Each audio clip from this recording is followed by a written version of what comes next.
Hello student, I am Surabh Asthana, your SST teacher again with you. Dear students, as you know, these days we are talking about the chapter number 2 of history and the chapter name is New Kings and Kingdoms. Okay. Dear students, as you know, I had already shared few videos related to the content of this chapter. Okay. And in this chapter, these days we are talking about the Chola dynasty. Okay. We are talking about the Chola dynasty. This is a powerful dynasty of South Indian history. Okay, and the founder name and the founder of this dynasty was Vijayalaya. Who was the founder of this dynasty? The founder of this dynasty was Vijayalaya. Okay, dear students, in the last video we have completed the agriculture and irrigation and the administration of the empire. In the previous video we have completed the explanation of these two segments. We have talked about the agriculture and irrigation pattern of Chola dynasty and also talked about the administration of the Chola dynasty. Okay, now dear students, today we will continue this chapter from we have seen. Okay, we have seen that Brahmins often received land grants or Brahman Deya. Okay, so Brahman Deya, this is a type of land and this land is a granted land to Brahmins of Chola dynasty. Okay, Brahman Deya किस land को कहते थे हम students, जो कि Brahmins को gift की जाती थी लोगों के द्वारा. That land part is known as Brahman Deya in the Chola dynasty. So we have seen that Brahmins often receive lands grants or Brahman Deya. हमने देखा कि ब्राह्मण्स को क्या किया जाता था, लैंड ग्रांट में दी जाती थी और इसे क्या कहा जाता था, इसे ब्राह्मण देवा कहा जाता था. As a result, a large number of Brahmin settlements emerged in the Kaveri Valley as in other parts of South India. और इसका रिजल्ट क्या हुआ, जब राजाओं ने क्या किया, राजाओं ने ब्राह्मण्स को लैंड ग्रांट में देना शुरू की, उन्हें लैंड गिफ्ट करना शुरू किया. तो ब्राह्मणों ने क्या किया, वो सेटल होना स्टार्ट किए at the near of Kaveri valley. Okay, तो इसका रिजल्ट क्या हुआ कि ब्राह्मण जो थे वो ज़्यादा से ज़्यादा कावेरी वैली यानी कि कावेरी नदी की घाटी के आसपास सेटल होना स्टार्ट हो गए. ओके, कावेरी नदी की घाटी के आसपास क्यों सेटल होना स्टार्ट करते हैं, क्योंकि चोला डायनेस्टी कहाँ फेमस होती है. The reason of the Chola dynasty was the valley of Kaveri river. Okay, so just because of this Brahmins get start to settle at near the place of Kaveri Valley. Okay, and in other parts of South India. Kaveri नदी की घाटी के आसपास के साथ साथ इन्होंने south India के अदर पार्ट्स में भी सेटल होना स्टार्ट कर दिया. कौन सेटल होना स्टार्ट करते हैं, ब्राह्मण सेटल होना स्टार्ट करते हैं कावेरी नदी की घाटी के आसपास और in the other part of the south India. Okay, next है each Brahman Deva was looked after by an assembly or sabha of prominent Brahman land holders. Okay, and each Brahman Deva mean to say each part of land which was gifted land to Brahmans, that lands protected by, looked after by an assembly of prominent Brahman, and that assembly was known as Sabha in the time period of Chola dynasty. Okay, so जो ये lands gift की जाती थी students, ये जो ब्राह्मण देवा land होती थी, जो ब्राह्मण्स को गिफ्ट की जाती थी लैंड्स, उसको उसकी देखभाल उसकी सुरक्षा कौन करता था, प्रोमिनेंट ब्राह्मण लैंड होल्डर्स का ग्रुप करता था. और ये ग्रुप किस नाम से जाना जाता था, this group was known as sabha in that period. और ये ग्रुप, ये प्रोमिनेंट ब्राह्मण लैंड होल्डर्स का जो ग्रुप था, जो ये ब्राह्मण देवा जमीन की देखभाल करता था, उनकी सुरक्षा करता था, ये ग्रुप जो है सभा के नाम से जाना जाता था. सो रिमेंबर व्हाट इज सभा.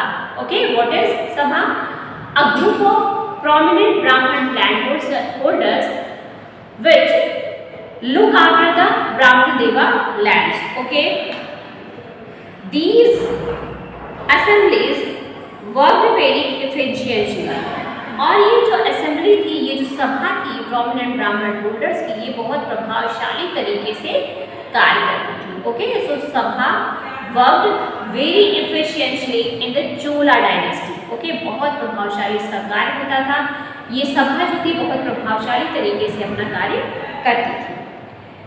Their decisions were recorded in detail in inscriptions.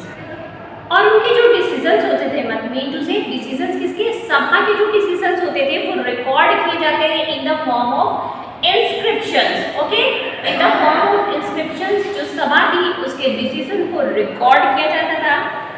Often on the stone on walls of temples. Inscription के रूप में इन्हें रिकॉर्ड किया जाता था. और कहाँ पे रिकॉर्ड किया जाता था, स्टोन वॉल्स ऑफ टेम्पल्स, और मंदिर की पत्थरों की दीवार पे भी इसे रिकॉर्ड किया जाता था. Association of traders known as Nagarams. Okay, so Nagaram, what is Nagaram? Association of traders, group of traders. Okay, group of traders known as Nagarams in that time period mean to say in the Chola dynasty. Okay, in the Chola dynasty a group of traders known as nagrams. So remember what is nagram. You have to remember these two terms, what is sabha and what is nagram. Sabha mean to say a group of prominent Brahmin landholders who protect or look after the Brahman Deva lands. So that assembly was known as Sabha. And Nagram, what is Nagram? A group of traders or association of traders known as Nagrams in Chola dynasty. Okay, so association of traders known as Chola dynasty, known as Nagram, also occasionally performed administrative functions in towns.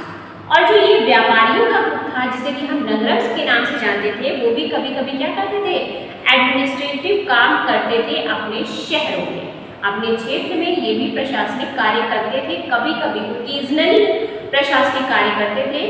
ये group जो थे, traders का जो group था जिसे नगरम के नाम से जाना जाता था. Okay, inscriptions from Uttar Merur in Chingleput district Tamil Nadu provide details of the way in which the sabha was organized.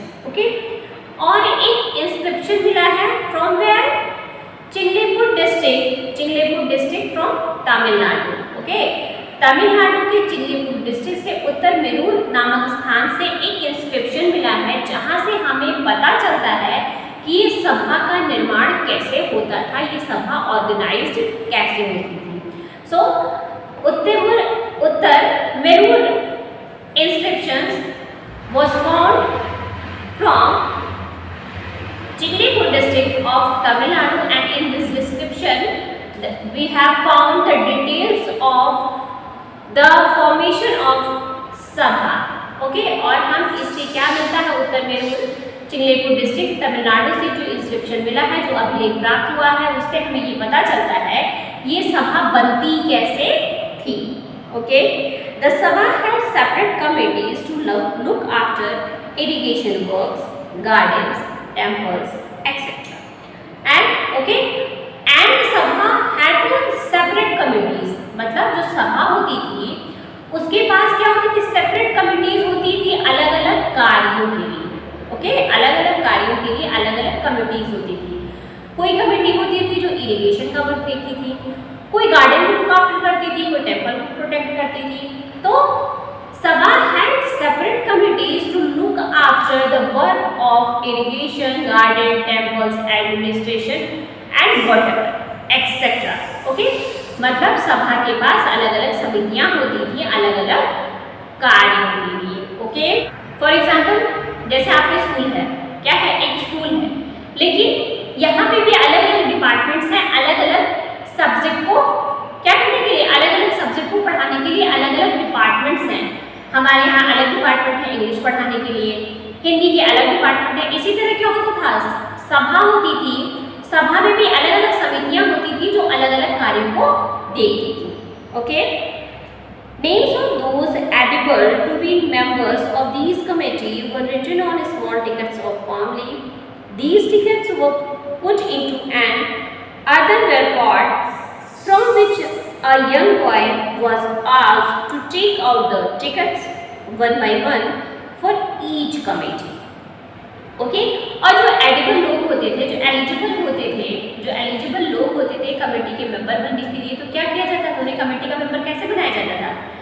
उन्हें कमेटी का मेंबर बनाने के लिए ये प्रोसेस में कहाँ से पता चलता है? ये प्रोसेस में पता चलता है उत्तर मेरूर से, जो हमें इंस्क्रिप्शन मिला है वहाँ से ये प्रोसेस पता चलता है कि सभा का संगठन कैसे होता था, ये सभा कैसे निर्मित की जाती थी. तो होता क्या था, जो लोग एलिजिबल होते थे, उनका नाम लिख दिया जाता था on the palm leaf. Okay, उनका नाम पाम लीफ में लिख दिया जाता था और उसको एक अदर पॉट में, एक मिट्टी के बर्तन में रख दिया जाता था और किसी से कहा जाता था उसमें एक टिकट निकाले, और जिसका नाम निकलता था वो क्या हो जाता था, वो कमेटी का मेंबर बन जाता था. तो आपको पता चला कि ऐसे कमेटी सभा फॉर्म होती थी और इसमें कमेटियाँ कैसे बनती थी, उनके सदस्य कैसे चुने जाते थे. ओके, तो चुने कैसे जाते थे, रैंडमली सेलेक्ट होते थे. Okay, next, inscriptions and text. Okay, now we will talk about inscriptions and text. We could be a member of a sabha. Okay, who could be a member of sabha mean to say who was eligible to make a member of sabha. मतलब कौन योग्य था, किसको सभा का member बनाया जा सकता था. The Uttar Merur inscriptions placed down. इसका हमें पता कैसे चलता है, उत्तर मेरूर इंस्क्रिप्शन से, जो कि उसमें क्या लिखा है, वो चीज़ें नीचे लिखी हैं. All those who wish to become members of the sabha should be owners of land from which land revenue is collected. So who was eligible to make a member of Sabha? Those people who was eligible to make a member of Sabha, those who have lands and from that lands revenue is collected. Okay, so सबसे पहले eligibility क्या थी, सबसे पहली योग्यता क्या थी सभा का मेंबर बनने के लिए? वो लोग ही एलिजिबल थे जिनके पास जमीन होती थी, जिनके पास लैंड होती थी और उससे क्या मिलता था, उससे रेवेन्यू कलेक्ट होता था. वही लोग क्या होते थे, सभा के मेंबर्स बन सकते थे. This was the first eligibility to make a member of sabha. Okay, next eligibility, they should have their own homes. They should have their own homes मतलब उनके पास अपने खुद के घर होने चाहिए थे. They should be between 35 and 70 years of age. और उनकी एज कितनी होनी चाहिए थी, 35 to 70 years, न इससे कम न इससे ज़्यादा. Next, they should have knowledge of the Vedas. और उनको वेदों की नॉलेज होनी चाहिए थी, उन्हें वेदों का ज्ञान होना चाहिए था. अगर उन्हें वेदों का ज्ञान नहीं रहता तो उन्हें सभा का मेंबर बनने के लिए योग्य नहीं माना जाता था. They should be well versed in administrative matters and honors. और उन्हें बहुआयामी होना चाहिए था, मतलब एडमिनिस्ट्रेशन या प्रशासन के जितने भी कार्य होते थे उन्हें उनका ज्ञान होना चाहिए था. और they should be honest और उन्हें ईमानदार होना चाहिए था. So all these are the eligibility of make a member of sabha. Okay? और ये सारी क्या है, ये सारी योग्यताएं हैं सभा का मेंबर बनने के लिए. और इन योग्यताओं का पता हमें कहाँ से चलता है, from the Uttar Merur inscription which was found from the Chingleput district of Tamil Nadu. Okay, so you have to remember from where the Uttar Merur inscription was found, from Chingleput district of Tamil Nadu. Okay,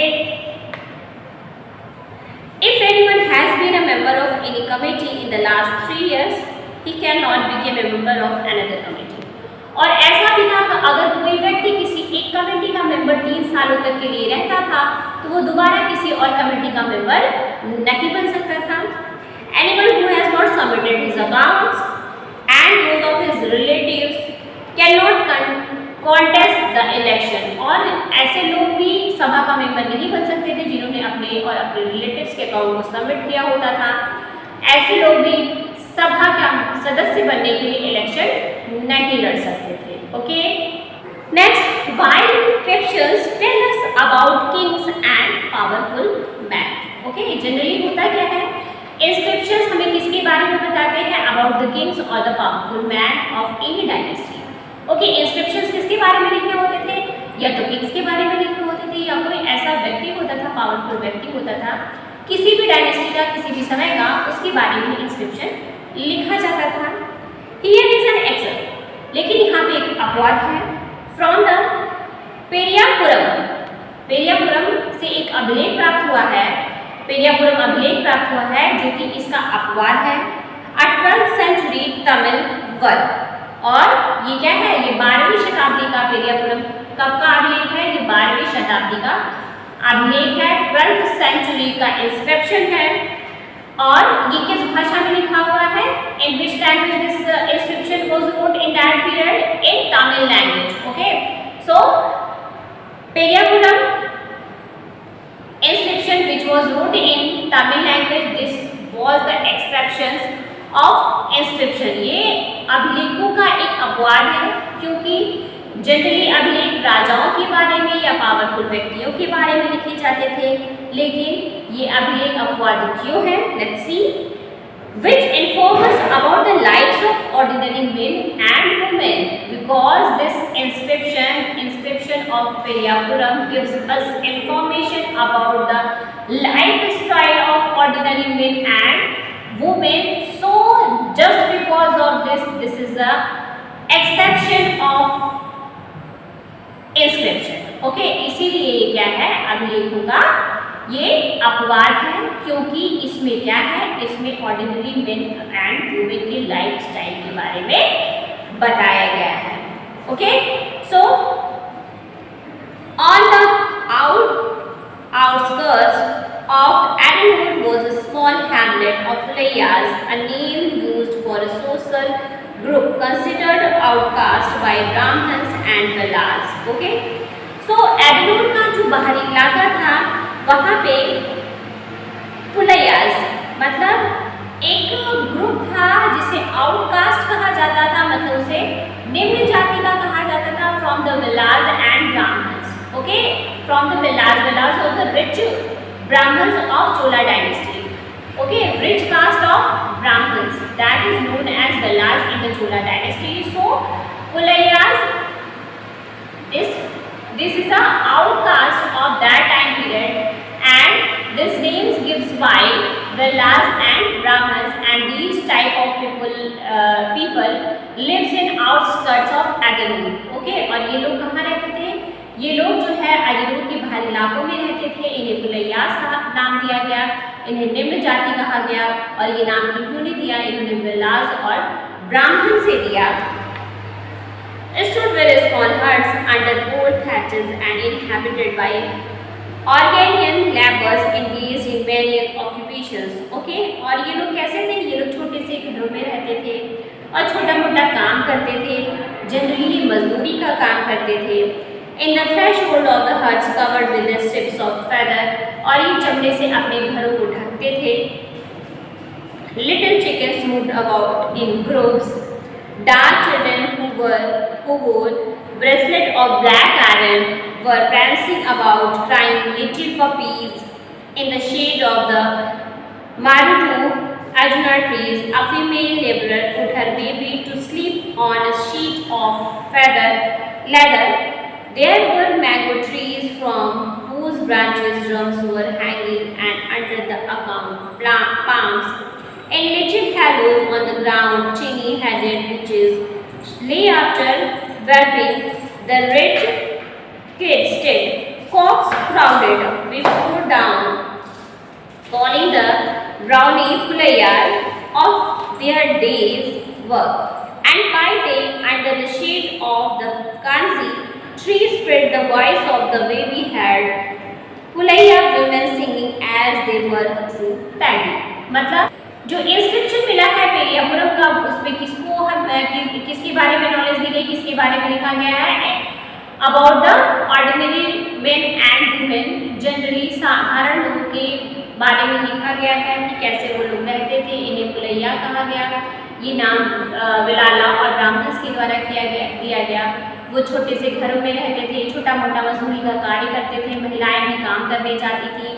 तो इस इंस्क्रिप्शन से हमें किसके बारे में पता चला है? इस इंस्क्रिप्शन से हमें साधारण मनुष्यों की जीवन शैली के बारे में पता चला है। Okay, next and the last is China under the Tang dynasty. China under the Tang dynasty. In this section, we will see which type of changes had come in the society of China in the time period of Tang Dynasty. अब हम इसमें देखेंगे China में Tang dynasty जब थी उस समय China में क्या क्या चेंजेस हुए। In China, an empire was established under the Tang Dynasty, okay, which remained in power for about 300 years from the 7th to the 10th century. Okay. So Tang Dynasty was a dynasty of China. Okay, Tang Dynasty कहाँ की dynasty? China की dynasty है, and this dynasty emerged in 7th century and he ruled over the China from 7th century to 10th century, mean to say 300 years. This dynasty ruled over the China 300 years. Okay, और इस dynasty ने China पर 300 सालों तक शासन किया, 7वीं शताब्दी से लेकर 10वीं शताब्दी तक। Its capital Xi'an, and the capital of this dynasty was Xi'an.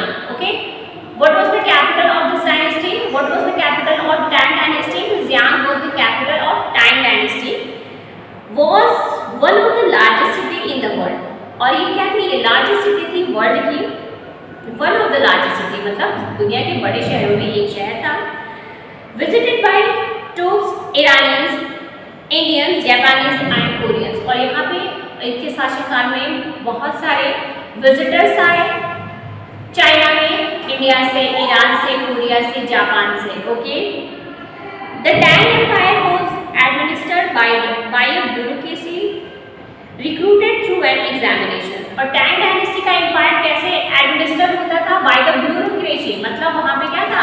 Tang dynasty के टाइम पीरियड में चाइना में क्या थी? अफसरशाही थी। वहाँ का राजकाज, वहाँ का प्रशासन वहाँ के अफसरों द्वारा देखा जाता था, and they were elected by the examination. Okay, और वो इलेक्ट कैसे होते थे? वो इलेक्ट होते थे एग्जामिनेशन के थ्रू। उनका एग्जाम लिया जाता था और उन्हें फिर उसके बाद कोई पोस्ट प्रोवाइड की जाती थी, which was open to all who wished to appear for it. Okay, जो ब्यूरोक्रेसी में आना चाहते थे, जो अफसरशाही में आना चाहते थे, उन्हें एग्जाम देना पड़ता था और उसके बाद ही वो अफसरशाही में आ सकते थे। This system of selecting officials remain in place with some changes till 1911। और ये टाइम और ये जो सिस्टम था एग्जामिनेशन के थ्रू ब्यूरोक्रेसी में आने का, ये चलता रहा कब तक? चाइना में 1911 तक with some little changes. Okay, कुछ छोटे मोटे परिवर्तनों के साथ ये एग्जामिनेशन का, ये ब्यूरोक्रेसी का जो समय था वो चाइना में 1911 ईस्वी तक चलता था। Okay, now dear students, the explanation of this chapter have completed and hopefully you have understand the explanation of this chapter in proper manner. But if you have any problem, any confusion, you can ask me. Okay, now dear students, it's time to do your homework, and your homework is to first question, what is Nagaras? What is Nagaras? You have to write the answer of this question. Okay, this is the first question. Now the second question is, from which place? From which place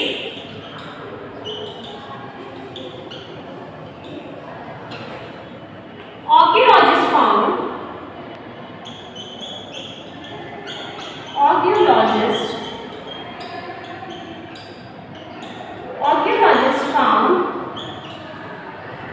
inscription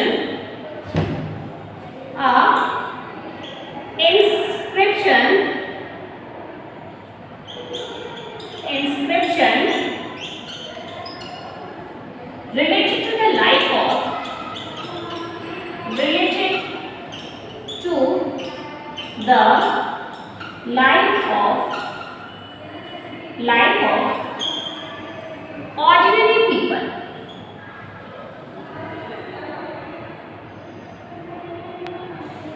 Ordinary people.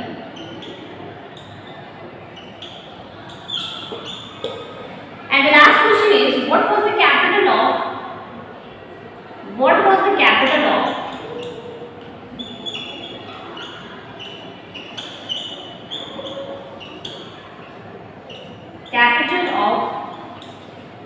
Tang dynasty?